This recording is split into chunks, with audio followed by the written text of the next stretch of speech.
प्यारा साथियों नमस्कार, आपका बहुत बहुत स्वागत है हमारे यूट्यूब चैनल चैतन्य स्टडी पर।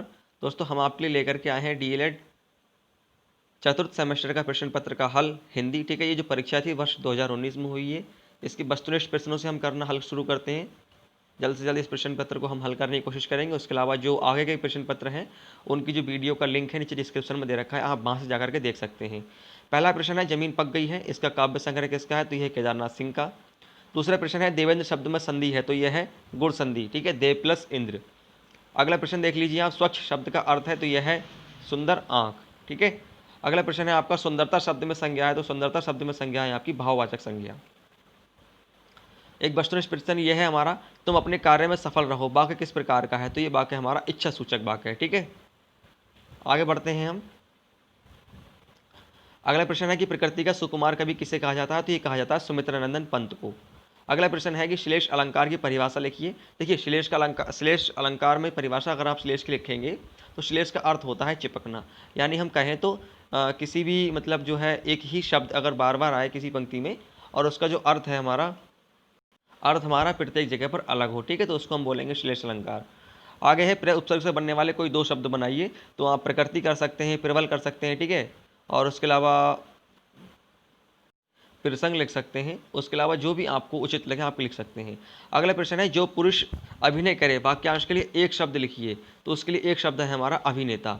अगर यहाँ पर पुरुष की जगह पर स्त्री होता तो वह आ जाती हमारी अभिनेत्री। अगला प्रश्न है तत्र एकः विशाला सरोवरः अस्ति का हिंदी में अनुवाद लिखिए।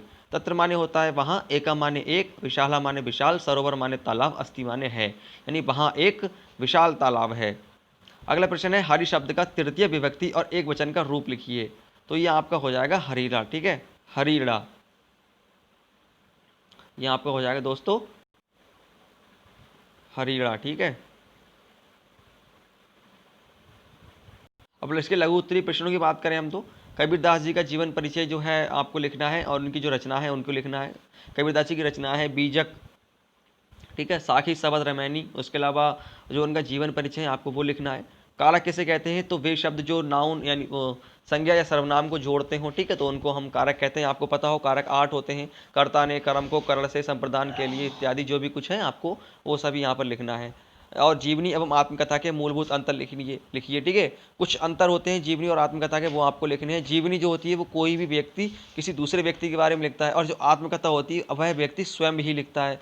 ठीक है, अगला प्रश्न है कहानी शिक्षण की उपयोगिता पर प्रकाश डालिए। तो कहानी शिक्षण किस किस के लिए होती है? मनोरंजन के लिए होती है, ठीक है, जो पुरानी हमारी जानकारी है, ठीक है, उसको आगे बढ़ाने के लिए होती है।